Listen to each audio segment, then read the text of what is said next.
Hello and welcome everyone. मैं हूं विनय सिंह और इस वीडियो में हम पढ़ने वाले हैं HTML frames. Okay, HTML frames जो होती है वो हमारे वेब पेज को एक, दो या से ज़्यादा पैनल्स में डिवाइड कर सकती है। पैनल्स मतलब किस तरह के होते हैं पैनल्स, चलिए देखते हैं। आपने देखा होगा माई कंप्यूटर, आपके कंप्यूटर में यहाँ पर हमें लेफ्ट हैंड साइड पर ड्राइव दिखाई देती है, राइट हैंड साइड पर अलग तरह से फोल्डर्स दिखाई देते हैं, ठीक है, जिसे हम ब्राउज करते हैं। तो इसे हम कहते हैं पैनल्स। यहाँ पर देखिए आप इसे रिसाइज कर सकते हैं इस तरह से या इस तरह से, ठीक है। सो फ्रेम्स भी वेब पेज में सेम दिखाई देती है और सेम वर्क करती है, ठीक है। यहाँ पर आप देख रहे हैं कि हर फ्रेम में या हर पैनल में अलग तरह का कंटेंट मौजूद है यहाँ पर। इसी तरह फ्रेम में भी होता है। हमारे वेब पेज में जितनी फ्रेम्स होगी वो सभी फ्रेम्स एक सेपरेट डॉक्यूमेंट कंटेन करेगी, ठीक है। वो डॉक्यूमेंट कोई नॉर्मल डॉक्यूमेंट भी हो सकता है, कोई HTML डॉक्यूमेंट भी हो सकता है या कोई मल्टीमीडिया फाइल भी हो सकती है। सो चलिए बनाते हैं फ्रेम्स। यहाँ पर हमारा वेब पेज और ये इसका सोर्स कोड, ठीक है। सो फ्रेम बनाने के लिए आपको सबसे पहले बॉडी टैग के ऊपर और हेड टैग खत्म होने के बाद यहाँ पर लगाना होता है फ्रेम सेट टैग, ठीक है। एंड ये पेयर टैग होता है, इसे बॉडी शुरू होने के पहले खत्म करना होता है। सो फ्रेम्स जो होती हैं वो बॉडी के अंदर नहीं आती बल्कि बॉडी के बाहर होती है, ये बॉडी के ऊपर होती हैं, ठीक है। सो बॉडी की लगभग हमें ज़रूरत होती ही नहीं है। हम बॉडी का यूज़ तब करते हैं जब हमें कोई मैसेज शो करना हो किसी ब्राउज़र में कि आपके ब्राउज़र में फ्रेम सपोर्ट नहीं करती है, ब्राउज़र अपडेट करें, ऐसा कुछ। तो ऐसा करने के लिए हमको लगाना होता है नो फ्रेम्स टैग और यहाँ पर नो फ्रेम्स क्लोज, इस तरह से। देन यहाँ पर बॉडी,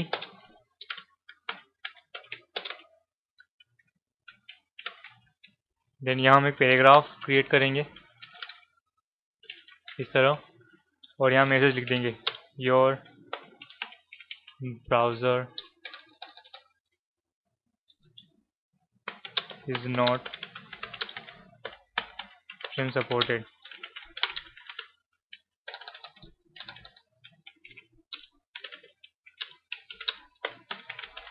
प्लीज चेंज और अपडेट ब्राउज़र, ठीक है। Save and refresh. ये देखिए अभी हमें वो मैसेज दिखाई नहीं दे रहा है। हमने बॉडी में पैराग्राफ इंसर्ट किया है लेकिन हमें वो यहाँ पर दिखाई नहीं दे रहा है। क्यों?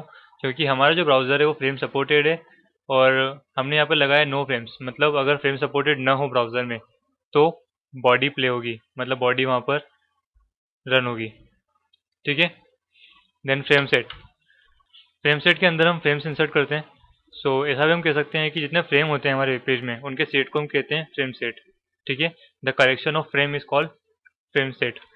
सो सबसे पहले हमें डिवाइड करना होता है पेज को, उसमें डॉक्यूमेंट रोटेशन करने से पहले। तो सबसे पहले हम ये डिसाइड करेंगे कि हम हमारे वेब पेज को रो में डिवाइड करना चाहते हैं या कॉलम में। अगर आप रो में डिवाइड करना चाहते हैं तो यहाँ लिख देंगे रोज इक्वल टू और कितनी रो में डिवाइड करना चाहते हैं। वेल अगर आप 3 रो में डिवाइड करना चाहते हैं तो आपको यहाँ पर इस तरह नहीं लिखना है कि 3 रो, आपको यहाँ पर उनका साइज लिखना होगा कॉमा से सेपरेट करते हुए, ठीक है। फॉर एग्जाम्पल हम इंसर्ट करते हैं यहाँ पर 3 रोज 30%, कॉमा 30%, कॉमा 40%। आप यहाँ पर दो तरह से वैल्यू दे सकते हैं, परसेंट में और पिक्सल में, ठीक है। आप चाहे तो इन्हें 30 पिक्सल 40 पिक्सल भी कर सकते हैं और या फिर परसेंट में दे सकते हैं। मैं परसेंट में दे रहा हूँ और आपके परसेंटेज जो होते हैं उनका टोटल 100% होना चाहिए, ठीक है। आप 50-50 कर दें या 30-30-40 कर दें या जिस तरह भी डिवाइड कर रहे हैं, जितनी फ्रेम्स हम डिवाइड करना चाहते हैं आप करें, लेकिन इन परसेंट का जो एडिशन होता है वो 100% होना चाहिए, ठीक है। सेव करते हैं और रिफ्रेश करते हैं। ओके, अभी यहाँ पर कुछ भी दिखाई नहीं दे रहा है क्योंकि हमने जितनी फ्रेम्स में उसे डिवाइड किया है उतने फ्रेम के टैग हमें यहाँ लगाने होंगे फ्रेम, और हर फ्रेम का नेम देना ज़रूरी होता है और वो भी यूनिक होना चाहिए, ठीक है। तो मैं इसका नाम दे देता हूँ 1, देन फ्रेम नेम,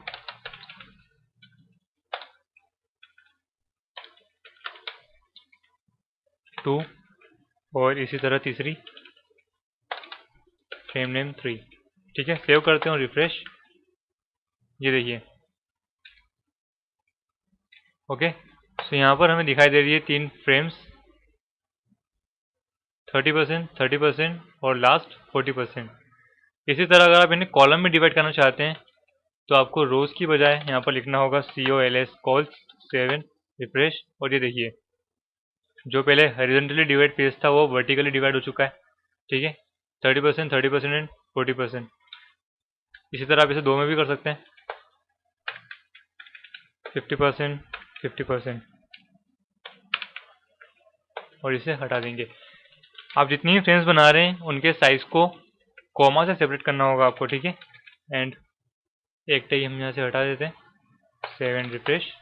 ओके, ये फ्रेम भी देखिए माय कंप्यूटर में जिस तरह हमने पैनल देखे थे उसी की तरह ये रिसाइजेबल है, इन्हें हम रिसाइज कर सकते हैं। ठीक है, नाउ नेक्स्ट है कि सबसे पहले हमें प्लान करना होता है कि हम किस तरह डिवाइड करना चाहते हैं। तो डिवीज़न हम कर रहे हैं, मैं इसे कर देता हूँ फिर से रोज में, और शुरू करते हैं हम फ्रेम इंसर्ट करना। मैं चाहता हूँ कि जो टॉप फ्रेम है वो दिखाई दे 20% और नीचे वाली 80%। ओके, सो ये हो गया 20% और ये हो गया 80%। अब हम चाहते हैं कि जो 80% पार्ट है ये 80% को हम 50-50 में डिवाइड कर दें अभी वर्टिकली, मतलब 2 रोज हैं और सेकेंड रो को 2 कॉलम्स में। तो जिस भी रो को आप डिवाइड करना चाहते हैं उस रो के पहले आप फिर से लगा दीजिए फ्रेम सेट। ठीक है, और कितने रो में या कॉलम में डिवाइड करना चाहते हैं यहाँ पर लिख दीजिए। हम चाहते हैं इसे कॉल्स में डिवाइड करना, मतलब कॉलम्स हैं, और वो भी 50%, 50%, 2 में करना है इसलिए 2 वैल्यूज। ठीक है, देन इस रो के बाद frame set close, 7, refresh. Okay, so हमारे पास है 3 फ्रेम्स हमारे वेब पेज में, जिनमें जो मेन फ्रेम्स है वो 2 रो में डिवाइड है और सेकेंड वाली रो 2 कॉलम में डिवाइड है।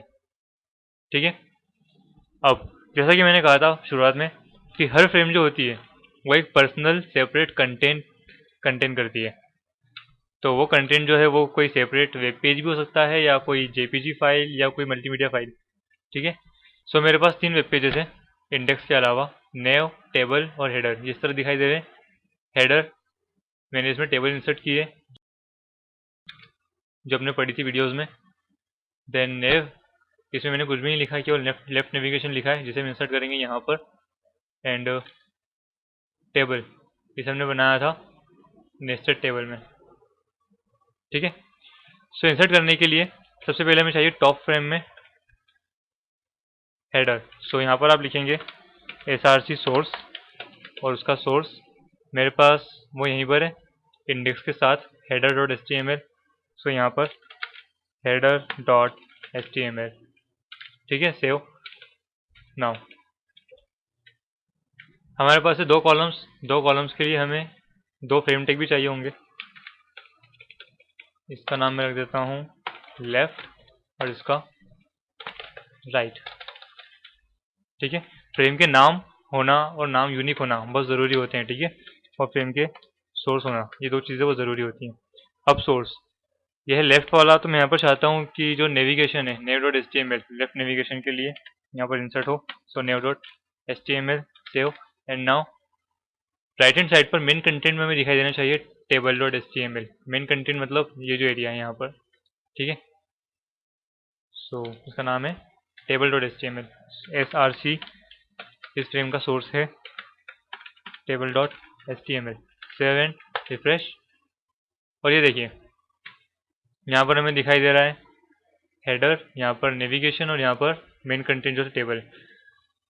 फ्रेम्स की अगली प्रॉपर्टी, इन फ्रेम में अगर कंटेंट ओवरलोड होता है, मतलब आपकी स्क्रीन साइज से ज़्यादा होता है, तो हर फ्रेम में ऑटोमेटिकली एक स्क्रॉल बार अपीयर होता है जिस तरह की ज़रूरत हो। जैसे यहाँ पर वर्टिकल की ज़रूरत है तो वर्टिकल, यहाँ हॉरिजॉन्टल की ज़रूरत है तो हॉरिजॉन्टल, और यहाँ पर ज़रूरत नहीं है तो यहाँ पर नहीं है।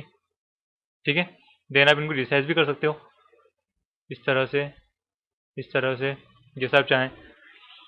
लेकिन फ्रेम्स का यूज़ पहले किया जाता था जब आपको इस तरह की ज़रूरत होती थी, आजकल इस तरह की ज़रूरत नहीं होती। फ्रेम का सबसे बड़ा फ़ायदा बस ये था कि आप हर फ्रेम को सेपरेटली रिफ्रेश या रीलोड कर सकते हैं बिना दूसरी फ्रेम को इफेक्ट करें। ठीक है, सो इन्हें हम चेंज कर देते हैं, 30-70 का रेशो कर देते हैं। अब अगर आप चाहते हैं कि फ्रेम में ये स्क्रॉल बार दिखाई न दे, तो जिस भी फ्रेम में आप चाहते हैं, फॉर एग्जांपल हमारे पास टॉप फ्रेम में स्क्रॉल बार है और राइट फ्रेम में स्क्रॉल बार है। मैं चाहता हूँ कि मुझे टॉप फ्रेम जो है यहाँ पर स्क्रॉल बार दिखाई न दे, भले ही पेज में कंटेंट हो तब भी। तो टॉप फ्रेम में जाना है, यहाँ पर मुझे लिखना है scrolling equal to no, save and refresh, और ये देखिए यहाँ से स्क्रॉल बार गायब हो चुका है। इसी तरह मैं चाहता हूँ कि राइट वाली में भी दिखाई न दे, तो ये रही राइट वाली, यहाँ पर लिखना है scrolling no, save and refresh, और यहाँ से भी स्क्रॉल बार गायब हो चुका है। सो अब देखिए यहाँ पर हमें स्क्रॉल की ज़रूरत है लेकिन स्क्रॉल बार नहीं है, और पेज का जो कंटेंट है वो आउट हो रहा है स्क्रीन से। सो ये फ्रेम से कुछ ड्रॉबैक थी जिनके कारण फ्रेम का यूज़ नहीं किया जाता है अब। सेकेंड थिंग कि आपका यूज़र जो है वेबसाइट पे जब विजिट कर रहा है तो फ्रेम को इस तरह रिसाइज भी कर सकता है, इस तरह। तो इस प्रॉपर्टी को ऑफ करने के लिए आपको फ्रेम्स में लिखना होता है no resize, okay, save and refresh. अब देखिए ये जो टॉप वाली फ्रेम है इसको हम रिसाइज नहीं कर सकते, जबकि इस फ्रेम को हम रिसाइज कर सकते हैं। ठीक है, एक रिसाइज पॉइंटर हमें दिखाई दे रहा है, रिसाइज कर्सर, जबकि हमें यहाँ पर अब शो नहीं हो रहा है। इसे भी आप लॉक करना चाहते हैं तो यहाँ पर भी आप लिख दीजिए no resize, save and refresh, okay. अब आप इसको भी रिसाइज नहीं कर सकते। सो ये था फ्रेम्स। अगले वीडियो में हम पढ़ने वाले हैं फ्रेम में लिंकिंग करना और उनके लिंक्स अनदर फ्रेम में सेट करना। ठीक है, लेकिन जाने से पहले मैं आपको बताना चाहूँगा फ्रेम से कुछ ड्रॉबैक्स। मेरे पास टॉप 5 ड्रॉबैक हैं फ्रेम्स से रिलेटेड। पहला है कि वेब डिज़ाइन की लेटेस्ट टेक्नोलॉजी जो है, जो लेटेस्ट इन्वेंशन है लैंग्वेजेस में, वो है HTML5, और HTML5 फ्रेम को ठीक से सपोर्ट नहीं करता। ठीक है, सेकेंड ड्रॉबैक है इसका कि कुछ ब्राउज़र जो होते हैं वो ठीक से सपोर्ट नहीं करते फ्रेम को। मतलब ये कुछ ब्राउज़र्स में शो होगी, कुछ में नहीं होगी, तो आपको पता नहीं चलेगा कि आपके विजिटर कहाँ से वेबसाइट को देख पा रहे हैं, कहाँ से नहीं देख पा रहे हैं। ये भी इसका ड्रॉबैक है। तीसरा, स्क्रीन की रिजोल्यूशन के अकॉर्डिंग फ़र्क पड़ता है फ्रेम्स में। ठीक है, लाइक मेरे मॉनिटर में मुझे स्क्रॉलिंग की ज़रूरत है लेकिन दिखाई नहीं दे रहा है। किसी मॉनिटर में ज़रूरत होगी या नहीं होगी उसके अकॉर्डिंग स्क्रॉल बार पर इफेक्ट पड़ेगा और कंटेंट पर भी इफेक्ट पड़ेगा। ठीक है, देन फोर्थ इसका ड्रॉबैक है कि ब्राउज़र में कभी कभी क्या होता था कि कुछ फ्रेम्स इस तरह से बैक सपोर्ट नहीं करते हैं। लाइक यहाँ पर अगर हम लिंक वगैरह दे दें तो पूरा का पूरा पेज बैक हो जाएगा, जबकि हमें चाहिए कि ओनली फ्रेम का कंटेंट बैक हो। तो इसमें भी कभी कभी प्रॉब्लम आ सकती है। एंड 5 ड्रॉबैक इसका है कि आजकल हम वेबसाइट जो है उसे टैब, मोबाइल और पीसी कंपेटिबल बनाते हैं। तो अगर आप उन्हें फ्रेम्स में डिवाइड करते हैं तो कुछ डिवाइस फ्रेम को सपोर्ट करेंगे, कुछ को नहीं, कुछ नहीं करेंगे, क्योंकि कुछ की स्क्रीन इतनी छोटी होती है कि वो डिवाइड करने लायक नहीं होती है। ठीक है, सो इसलिए फ्रेम का यूज़ लगभग खत्म हो चुका है और HTML और CSS का यूज़ करके ही वेबसाइट को बनाया जाता है। लेकिन फिर भी हम पढ़ रहे हैं फ्रेम्स नॉलेज के लिए, और अगले वीडियो में हम पढ़ने वाले हैं फ्रेम में लिंकिंग करना, one frame to another frame target, और इनलाइन फ्रेम्स। ठीक है, so see you next video. Please subscribe us and अपना एक्सपीरियंस शेयर करें, आपको कैसे लग रहे हैं विश एकेडमी के वीडियोस। See you next video, bye bye.